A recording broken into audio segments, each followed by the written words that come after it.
Move over Dos Equis' most interesting guy in the world. It looks like CP, the Canadian Press, has a new contender. Marty up north, welcome back. Let's do this again. It's almost the holidays, and here we are doing this. You're going to be on the Friday live show this week. A lot of people have been requesting it, so we're going to have you on the live show so people can have their live comments to you. I will do my best to come. I'll be there. I'm leaving tomorrow. I'm actually doing a quick overnight hike tomorrow, just for one day. Tomorrow's winter solstice and the shortest daylight hours of the year. So it's just one of my traditions. I love to go out in the bush and spend one of those long nights out in the cold staring at the stars. But I'll be back for Friday for sure. It is a long night. Holy cow. I'm looking forward to 6 months from now when we get the longest day of the year and we're back to warmness. That's the best part of right now, right? Some people get depressed. I'm like, no, don't get depressed. After tomorrow, the days get longer. So, the nights get shorter. Love your intro, man. Yeah, the Canadian Press, they do this every year. It's like in the U.S. Times Man of the Year or whatever. So the Canadian Press voted that Pierre Poilievre wasn't the most interesting, perhaps. I think they call it the newsmaker of the year. The newsmaker of the year. He did definitely make the news this year, but it was the media that made the news, I think, in my opinion. It was them trying to go after him and label him stuff that he isn't that really made the news, and him just going, no, I'm not going to listen. I'm not going to take it. Well, they're giving him credit. They're saying the reason he is newsmaker of the year is because he's been so good at the social media. And using social media and other media to advance his point. In fact, social media is one of his allies. I'd say there's no love lost between him and mainstream media, but it's been interesting this week leading up to this. I think some of the mainstream media is actually falling out of love with Trudeau. Following this announcement, yesterday that he was newsmaker of the year, people turned back to Trudeau and said, how come you didn't get that? And then Trudeau had to get all on the defensive and whatnot. And then others try to come to his defense, and they're losing the battle. Well, we saw that with him coming to their defense, having meetings over it. This was a great one. Somebody put this one together. This cracks me right up. This is, of course, Mark Gerritsen at the meeting talking about how bad Pierre. He's such a big bad guy.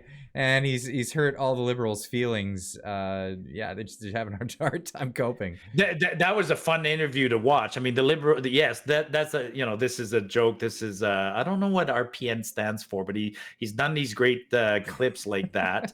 But the two people in this interview, one is Mark Gerritsen. I still don't know the other guy's name, but the other guy is the new Liberal House leader, so the sort of the administrative person in the House of Commons for the Liberals. That role used to be Karina Gould, but now she's going on maternity leave. So this new guy stepped in with Mark, and his first interview didn't go well because the press were grinding them pretty hard.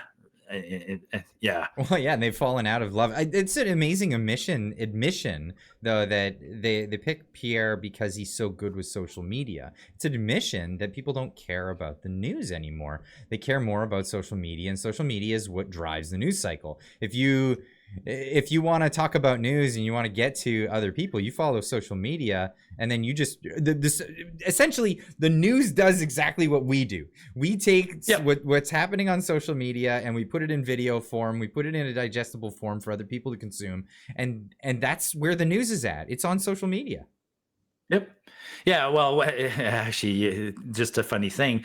And the Liberals suck at using social media, right? You did a story this week. I mean, they've been caught. They're paying people. I'm sure the Conservatives do it a little bit too, but the Liberals are very famous for paying people to be quote unquote whatever influencers, shit disturbers, and one of those shit disturbers is oh my god, I can't remember her name, Vicky something, and so when Pierre got announced as the whatever media personality of the year, she tweeted something like, "Congratulations, you now share the title with Paul Bernardo." Because I wondered why Paul Bernardo was trending. Well, first of all, so the reply to that is, well, Trudeau was was the man of the year last year, so you didn't compare him to Bernardo last year. But by the way, then you go in there and you go through and you go, where's this coming from anyways? Paul Bernardo was never newsmaker of the year in the 50 years that have been awarding this award. So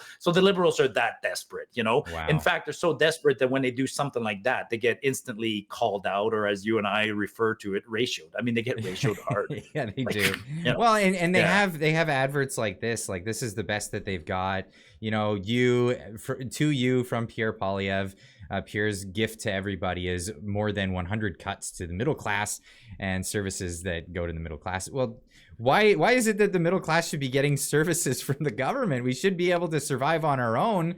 It's when we have a liberal government that destroys the economy, everybody needs to have these handouts. We should be not needing them at Clyde, all. I don't know how fast you can do it, but can you find Seamus O'Regan's timeline and see one of his tweets from today, or you know, I'll tell your viewers. I mean, he basically bragged today. He's like, hey, 2023 was a great year, and then he put out this little video, and in this video, it's him and others talking about 4 accomplishments. And so, you know, so the Seamus O'Regan's like he was in Trudeau's wedding party. Let's put it that way. So he's a friend of Trudeau. He's one of those guys that Trudeau can count on all the time to go rah, rah, rah. So Seamus puts out a video yesterday. 2020 was such a great year. And then he lists out their accomplishment. And I'm not even going to repeat the 4 accomplishments, but the 4 accomplishments that he picked out were basically 4 things that occurred in November, December right now. And all 4 of them are recycled promises from 2015. You're talking about the big one? Is this the one? Yeah. 2023 was a big one. And then, you know, if you want to play it, it's how long is it? It's a minute. Like, listen to what they're proud of. We listened. This morning, we tabled legislation to ban replacement work. What? Ban replacement workers? Il y a ce projet de loi-là historique qui va changer vraiment le portrait du Canada en ce qui a trait à la négociation. These kind of changes are going to allow us to create more homes where services already exist. If we continue to adopt measures that legalize more housing in Canada, we're going to have more homes for Canadians, and I think that's a good idea. Because houses were now illegal. With the Canadian Dental Care Plan, we're making visits to oral health professionals possible for all Canadians. Today, with this historic legislation, First Nation. So like 87-year-olds get to see the dentist now as if they didn't before. Whoa, look at this one with this historic legislation. Listen to this one. Water. This is what the United Nations Declaration on the Rights of Indigenous Peoples looks like in action. Je peux dire aujourd'hui que cette compensation va représenter 100 millions de dollars annuellement. Beaucoup pensaient d'ailleurs qu'on n'y arriverait pas. All right, so they got $100 million that they racketeer thing against social media companies. We're going to stop foreign workers coming in. Really, I mean, on the one hand, you're bragging about 1 million immigrants, but you're going to stop workers that can potentially help. Then they're recycling. I swear to God, when it comes to housing, that minister, that's Fraser. He pulled a book and he dusted off like a 1940s World War II housing manual, and then they announced we're going to provide clean water for First Nation. I mean, come on, guys. I've actually got the video handy, the World War II era stuff, and this is the video. At the end of the Second World War, Canada was dealing with enormous housing challenges. We needed to build many thousands of homes quickly to accommodate all the soldiers who were returning home to be with their families when the war had ended. Yeah, thousands of soldiers, not the hundreds of thousands of immigrants that they've opened the floodgates to. Look, this is the numbers, July through October, more than 430,000 in those short months. Most rapid increase since 1957. I said in my video yesterday, do you think I might have got this from some right-wing website? No, it's CTV statistics here. This is ridiculous. It's crazy. And here is Mark Miller talking about how many people they're just going to bring into the country. Our worker to retiree ratio has dropped from 7 to 1 since I was born 50 years ago to nearly 3 to 1 now. If we don't welcome more newcomers, that number will approach 2 to 1 in the decades ahead, and that'll put our infrastructure and key programs like our healthcare and our education at risk.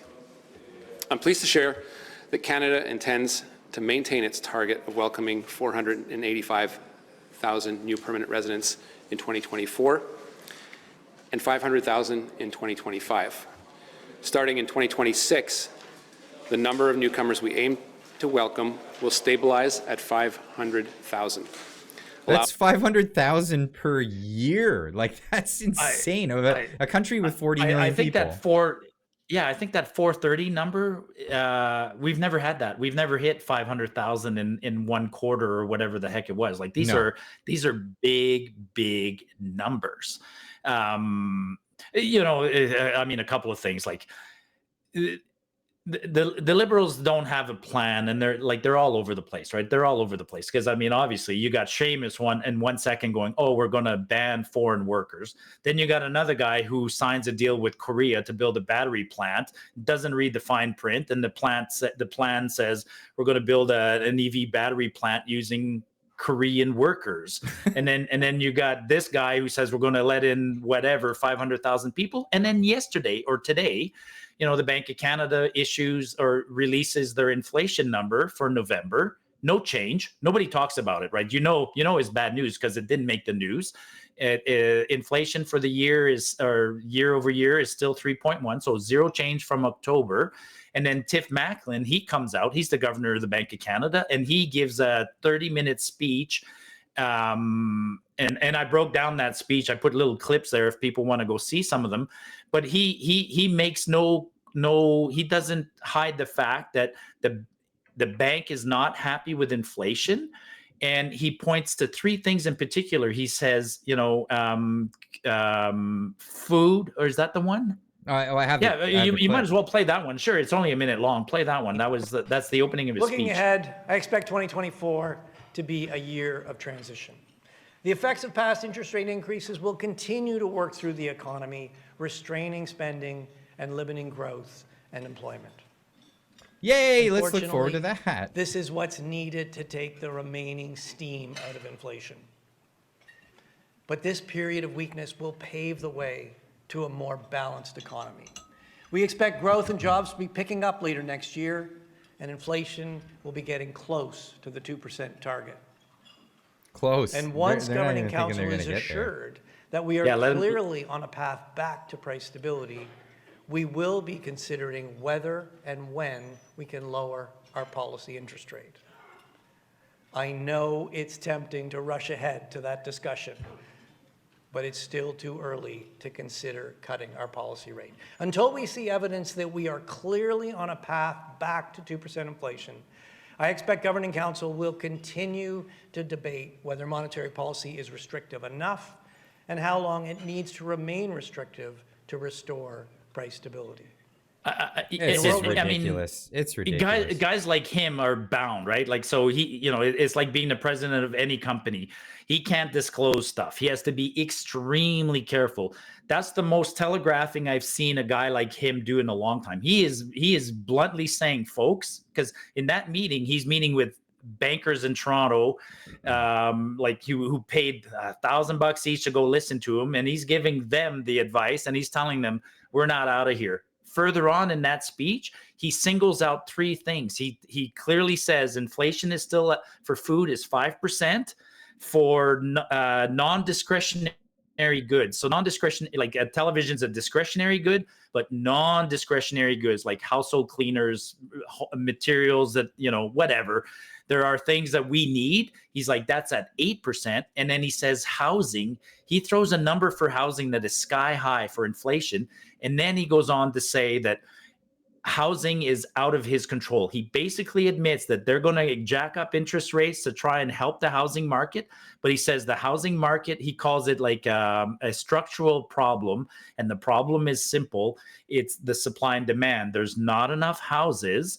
And the only way out is to build a lot of houses. And he basically says we have to build a lot of cheap houses, but people don't even want to live in cheap houses. People are blind to the reality that you're going to have to, well, I shouldn't say they're blind to the reality. Apparently they're living in tents. So, I mean, let's show that video if you got that queued up. But well, yeah. Tiff Macklin is saying housing is not getting better. There's no magic bullet. We have to build houses. So when Fraser said that, I agree with him. It's like the World War II strategy. But what do you think soldiers did in World War II? They were happy with an 800 square foot home, and then they build it. The problem now is Canadians, the politicians do have a tough job because they have to somehow or other convince Canadians that, part of the solution is living within our means. Yeah, this is Kelowna. Within our means in Kelowna, exactly. They're living in tents. People can't afford to live in homes.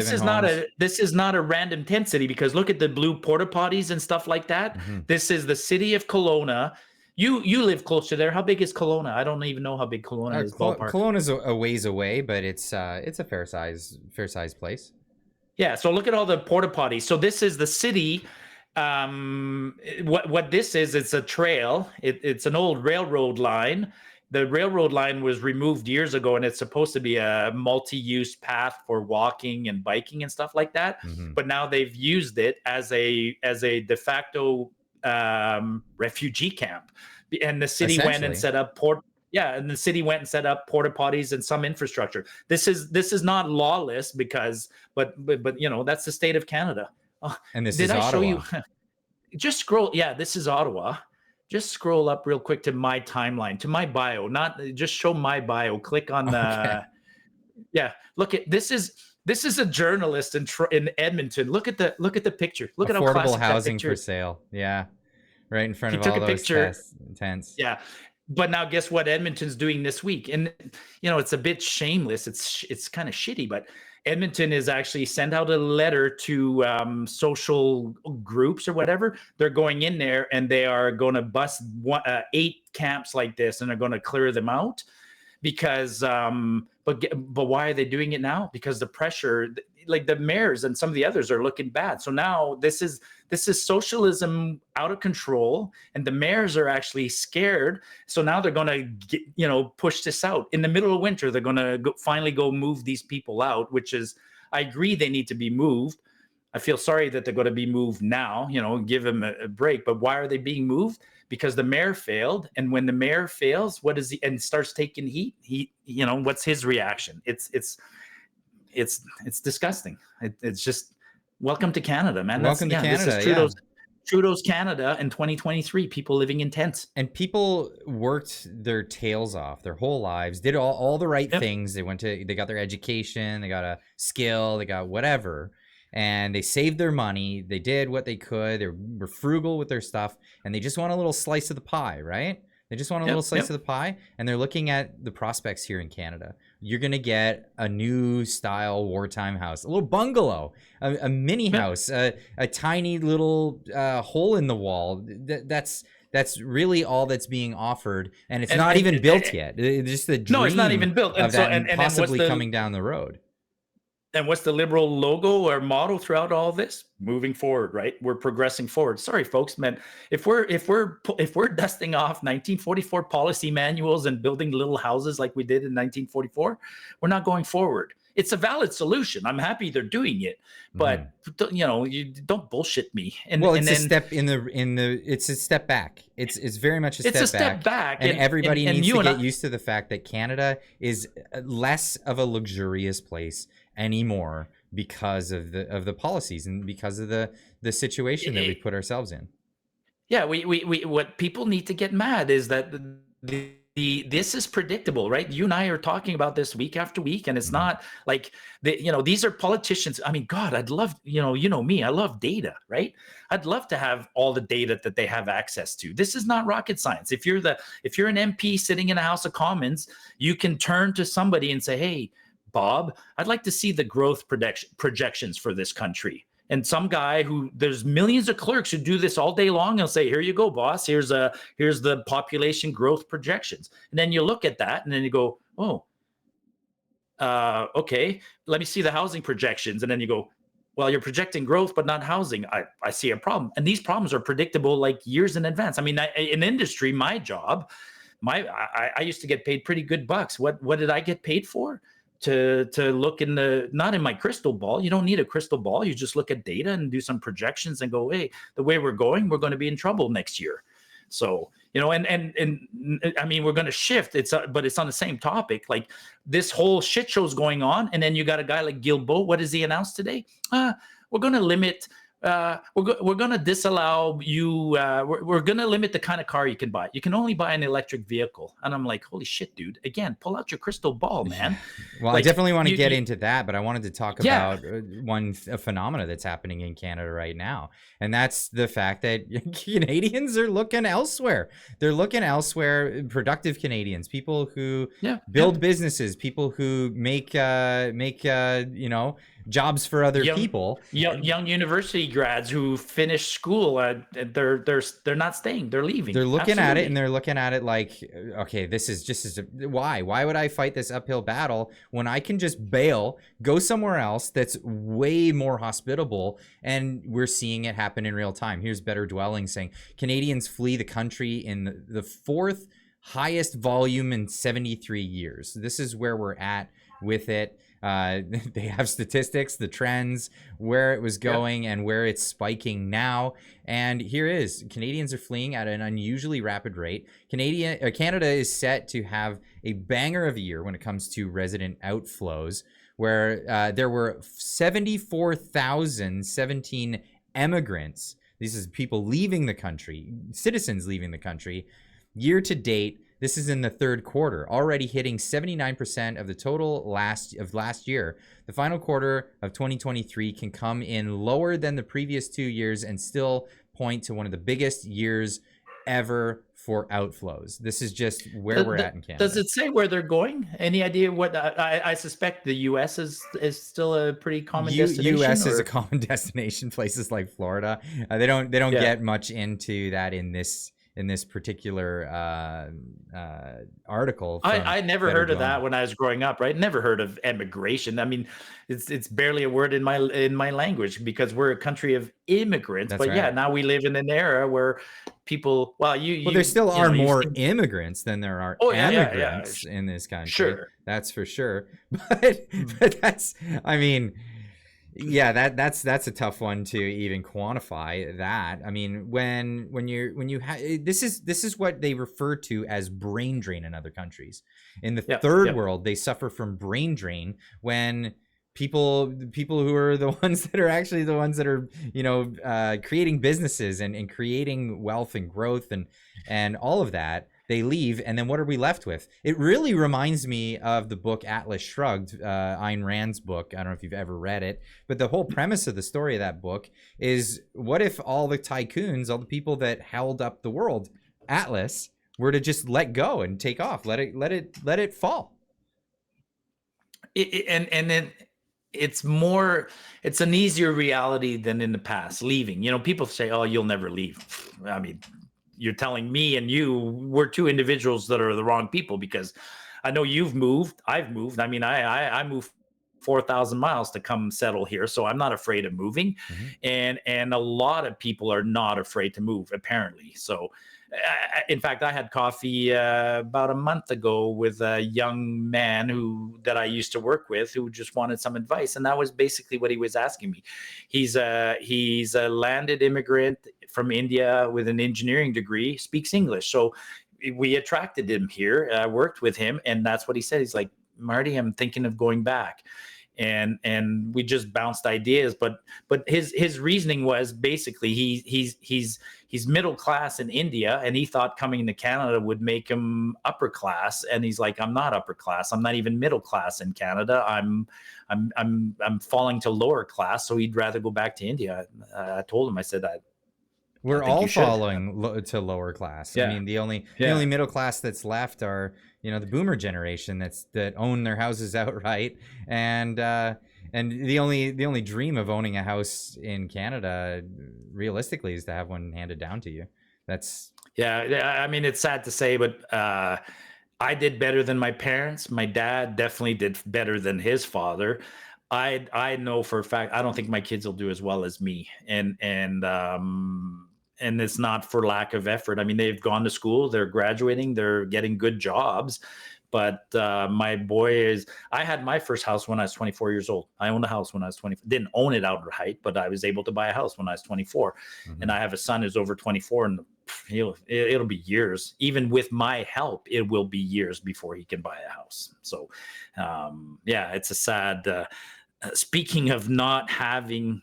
No. Let's go to other topics. Well, let's get into the EV regulations, because that's something that I touched on this week, and this was Guilbeault doing his usual Guilbeault thing and coming out and imposing his will on Canadians in another way. If it's not farmers, if it's not truckers, if gun owners, or truckers, anybody, or they're coming and they're telling you what you're going to do. Now, we've heard about this regulation. It's been in the works for some time, but they finally made a full-on announcement regarding this. And I'll pull up the clip here as soon as I find it. Just kind of, wow, there's so many clips here. I have it here now.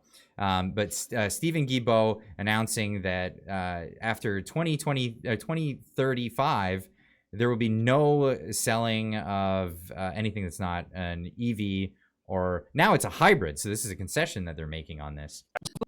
Today, we're announcing the next step in this plan, the electric vehicle availability standard that drives Canada towards all new light-duty vehicle sales in Canada to be electric or plug-in hybrid by 2035. This includes the interim goals along the way, beginning with 20% of all new vehicle sales be EVs by 2026. The standard tackles one of the main barriers to people buying EVs, the limited availability and long wait time. So that's, I put it out in another tweet, just saying, always assume that a government program is named exactly the opposite of what it's going to do. It never fails. This one being called Canada's new electric vehicle availability standard. It's going to create shortages. That's my 2 cents on this one. I don't even know how he's rogue at this point. And I think other MPs, including Trudeau, are literally don't give a shit about what he's doing, because this is so reckless. Like there's so many questions that would have to be answered, and so many problems that have to be studied. Again, sure, the intention might be good, but he said it himself. They're not available. The infrastructure is not there. I mean, I don't think there's any manufacturer in the world that could make the number of cars we need electric. The infrastructure is not there. The materials aren't there. The willingness. There's so many problems. I mean, and never mind that. This is actually in defiance of some important accords we already have with the U.S. Like, think about it. We don't make cars here. We do make cars. We assemble cars. We don't design cars. We don't, that's because we've had an agreement with the U.S. for years and years. You design them. Mostly assemble them, we send you parts, we buy from you, and it all works out. The Americans right now aren't going into the EV market. They're not. And because they're responding to the markets, they're selling what people want. And the reality is people don't want electric vehicles. Guilbeault can say all he wants. The uptake on the electric vehicles in North America is under 10%, and I think it's stalled out. So imagine the mess we're going to get ourselves into if he keeps going down this path. The Americans are going to say, well, we're going to keep making gasoline engines, and if we can't sell them to Canada, we don't give a shit, because we'll sell them to whoever wants them.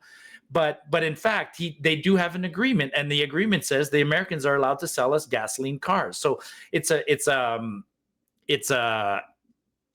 breach of agreement. So I don't even know how he can make this announcement. Never mind all the other stuff. I mean, would you invest in a car dealership in Canada right now that sells, I don't know, Fords? Because Ford's not going electric. They're not. So what are we going to end up with? the Russian version of a Lada. We're all going to drive one model of electric, because that's what happens in a situation like this. The Americans might say, all right, fine, let's make a shitty model, shitty Ford Focus electric that we'll sell in the Canadian markets, and then we'll be, as consumers, we'll be screwed. Oh God, the only saving grace to announcements like this is I think the Liberals will be gone, and Pierre can reverse all of this. But even if they do stay in power, they kind of suck at implementing stuff like this, right? Look at Guilbeault. Like, this will end up in court. Danielle's already said she's going to fight it, and so it's wishful thinking, and they won't get it implemented. But it's here's the thing: bizarre... they've already made a big concession, and this was the original draft of it was zero emissions vehicles. So zero emissions does not include hybrids, plug-in hybrids or the like, because hybrids have an internal combustion engine on board that powers the thing. Now, I've been saying for years the practical way to go about this, because electric cars are more efficient. That's just the reality is the hybrid model. Yeah, the hybrid model. I'm absolutely all for hybrids. I think they're fantastic. I wanted to buy a hybrid minivan for the family. They weren't available. Marty, they weren't available, and this is the thing. Absolutely, and that is the model that was winning. Like, if you look at the statistics of what was happening worldwide, the hybrid is really catching on, and was solving most of the problems. If the problem was emission, if the problem was this thing called emission, then Guilbeault wouldn't say you have to use this vehicle. They should simply say you need to, limit emissions down the road and let innovation take care of the rest. Electrifying a place like Alberta, that won't solve the problem, because if all it's doing is displacing, here in Alberta, we have no electricity that is generated by hydro. All our electricity is generated by combustion. So, but people who are purchasing cars are not thinking about the emissions that are coming out of the tailpipe. They don't care anymore. People who are buying cars, they're thinking, how many kilometers can I get for liters of gasoline? That's it. Or diesel fuel. How far can I get? What's the range on this thing? And if you can get a good range on an electric vehicle and it's within what you want. I live on the West Coast, so there's a lot of people that's within their range. They're buying these Teslas, they're buying other EVs, and it works great for them. But it doesn't work great for everybody. It wouldn't work great for me. I would want to go on some trips with the family, things like that. Go out of the range of where chargers are. I would want a hybrid. And I think hybrids are very efficient, and that'll get me more range. It's great. It's a thing, but that's the beauty of the market functioning. If people want to choose the thing that they want to get, let them choose the thing. Yeah, like I'd rather they did something like limit horsepower on cars, for instance. I mean, when I think of it pragmatically, there are many steps we could have gone before jumping to this one, right? If you're worried about emissions, which I don't buy, by the way. I mean, but if you are, you could say, okay, starting in 2035, no more than 150 horsepower, and then years later 100. But then that would give time for business innovation to kick in. I guarantee you, by 2035, you'd have engines that would be less than 100 horsepower, or that would still be at 100 horsepower and have zero emissions. Whatever. No, it's frustrating what they're doing. It's incredibly frustrating what they're doing when they shove these solutions at us like this. But I think instead of going the route of the Soviet Union and having the Lada, I think what's going to happen to Canada is we're going to go the route of Cuba, where they can't get vehicles.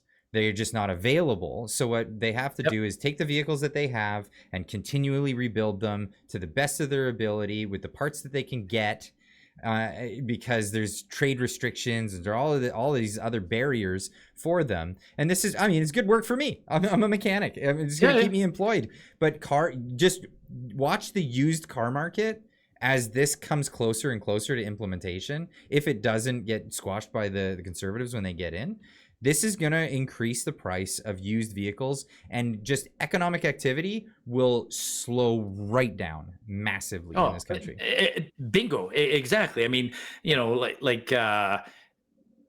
I talked about dealerships, all the gas stations. So everybody who's got a gas station, somehow or other, your gas station is obsolete. And then somebody says, oh, they can all convert to whatever charging.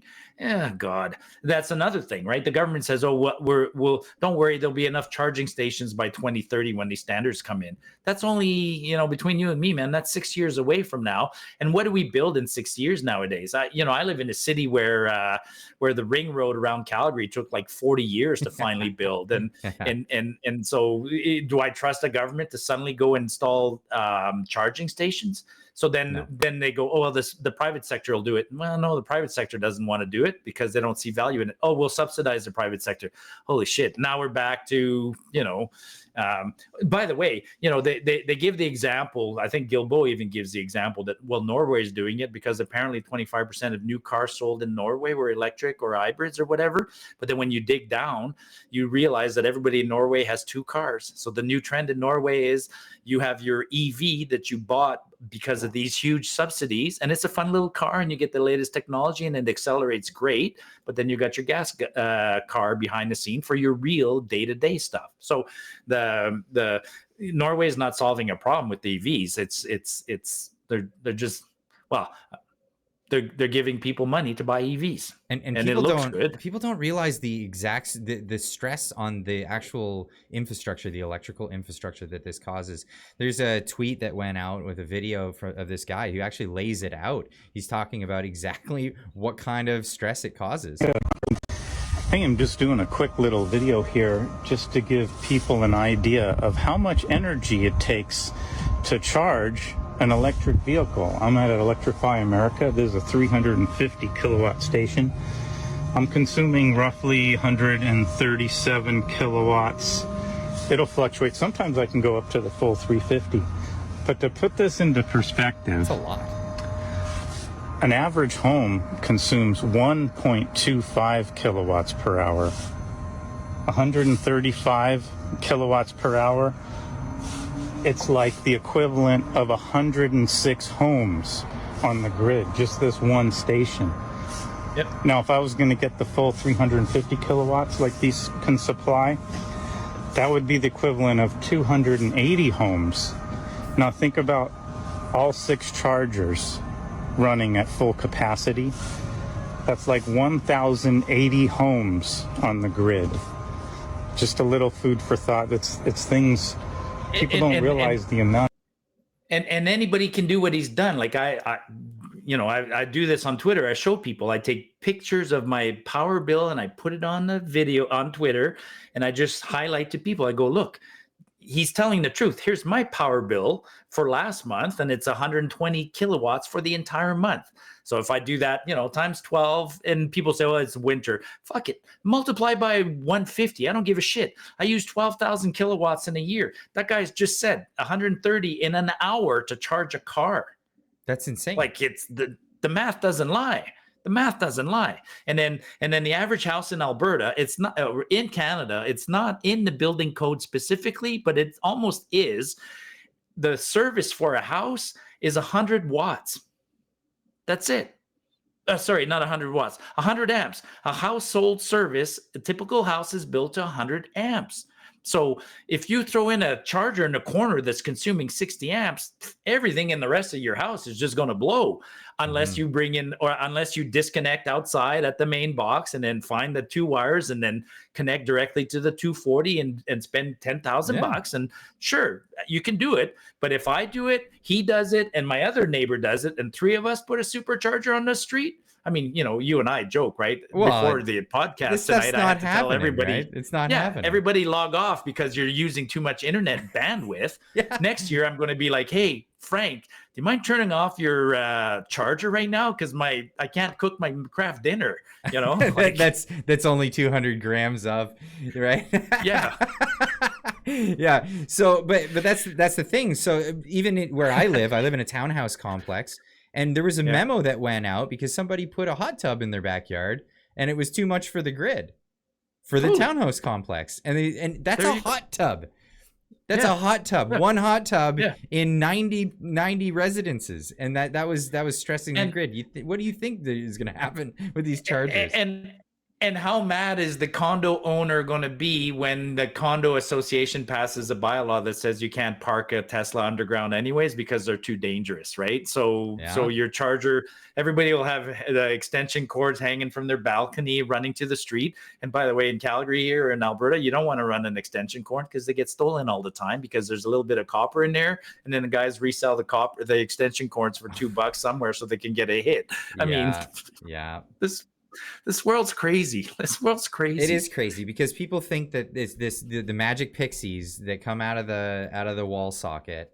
It takes nothing to make that. It takes nothing to make that happen. I think people need to kill their own food, and people just for the experience. And people need Speaking of killing your own food, finish your point. But speaking of killing your own food, so kill your own food so you understand where it comes from. Grow your own food in your yard just so you can get an idea of what it takes to make it, and go check out a power generation station. I don't know what it takes for people to understand where energy comes from and how much work it actually takes to produce. Buy a Honda 1500 or buy a cheaper whatever brand, the Champion brand 1500 generator at Costco, bring it to your house, get a 5-gallon jerry can, fill it with 5 gallons of fuel or 5 liters of fuel, turn on that thing. With a $500 generator from Costco, you can't even run your microwave. But hey, knock yourself out and start understanding how power works, and then you'll go from there. You'll realize that the amount of power we consume, and it's the efficiency, it's the scale of it, right? It's better that anyways, I want to go quickly to the kill your own food. Yeah, story. we're going long on the other one, so let's make this the last story. But this is a really interesting one. Yeah. So for the viewers, in the Gulf between the island of Vancouver and the mainland, there's beautiful little islands, and there's a little island called Sydney Island. It's only about 8 square kilometers, very small. And the northern half of the island, 4 square kilometers, is provincial. It's a Parks Canada. It's a park. It's set aside as a reserve by the park. And somebody on the island introduced deer there, 100 years ago for their own private reserve, and they've taken over the island. So the government of Canada, Parks Canada, hired 3 guys to go cull. Not entirely in favor of it, but they had to go kill the deer.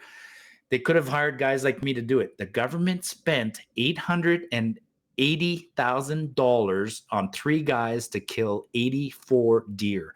That's $9,000 a deer. $9 grand a head. That's the Canadian government for you. That's how we've gone so far that I'm sure I'm almost positive there had to be somebody at the government there that says, hey, this is not the smartest way, right? We could probably do it cheaper. That was the lowest bidder. That's the lowest bidder. And I'm sure some guy says, like, why don't we open it up to the public? And then somebody says, oh, liability. How about I get my cousin Frank? Oh, transparency. How about I do this? Oh, doesn't meet the guidelines. So they opened it up for bid. And 3 guys got the job. They're not even Canadian. 2 Americans and a New Zealander got the job. And they went in there and they used AR-15 style semi-automatic firearms, and they shot from helicopters. So like all things that we're not allowed to have or do. It's welcome to Canada. This is Trudeau's Canada. People say this is not Trudeau's fault. It's Trudeau's Canada. I don't care what you say. It's Trudeau's Canada. That's the Gong Show. That's the Gong Show.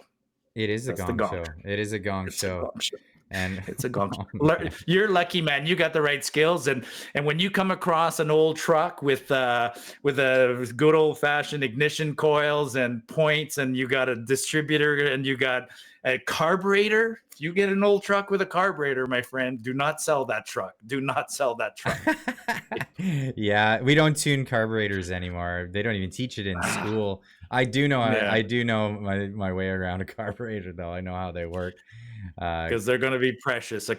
Well, I know we're almost done, but let's add one quick last story, because last week Elon, it's related to electric cars. So Elon's in a fight with Disney, blah blah blah blah blah, and then this week Elon deleted the Disney app from the Tesla car. So when you buy a Tesla car, it's got a nice screen and it's got apps, and the Disney app was deleted.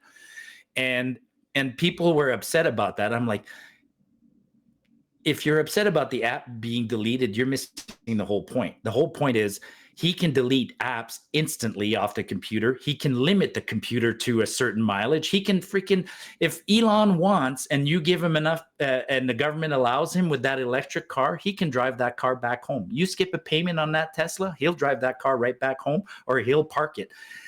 I don't know how many states are working on this, but they're looking at kill switch legislation. So you'll be going down the street and you'll be speeding. The cops won't need to chase you when you got the electric car. They don't even have to do it now with some models, right? I mean, I think it's pretty impressive what they can do with remotely to a car. But think about it, folks. You're going to put yourself in an electric car that the government can limit the fuel, limit the energy, limit the distance, limit where you go instantly, like that. So when you think the government is doing this for emissions, think about some of the bigger pictures why the government might be doing this kind of stuff.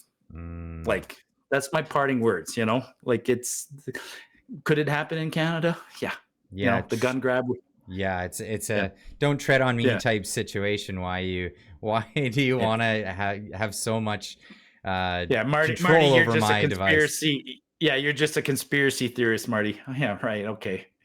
Ask me 5 years ago if I ever thought that we'd be showing vaccine passports to go in and get a latte at Starbucks. I didn't think so. I didn't have that on my bingo card. So ask me 5 years ago if a guy like Marty would be going into Starbucks for a latte. Yeah, right. That's on. where we're at. Yeah. All right, Marty, where can people find you? Marty Up North on YouTube, Marty Up North on Twitter. I'm actually taking off. We're talking tonight. Marty's going to go tomorrow and do a little hike and tomorrow is winter solstice. So I'm going to go and spend winter solstice all by myself in the wilderness, hopefully catch some shooting stars. But yeah. How's that video going to look in the dark? You got lights? No, these kinds of videos, this is me. This is Marty. You get a week like this. Marty goes into the wilderness, brings a couple of cigars, makes a nice fire. I mean, the reason I do it, it's kind of a challenge to do it. Tomorrow is going to be the daylight, the shortest day of the year.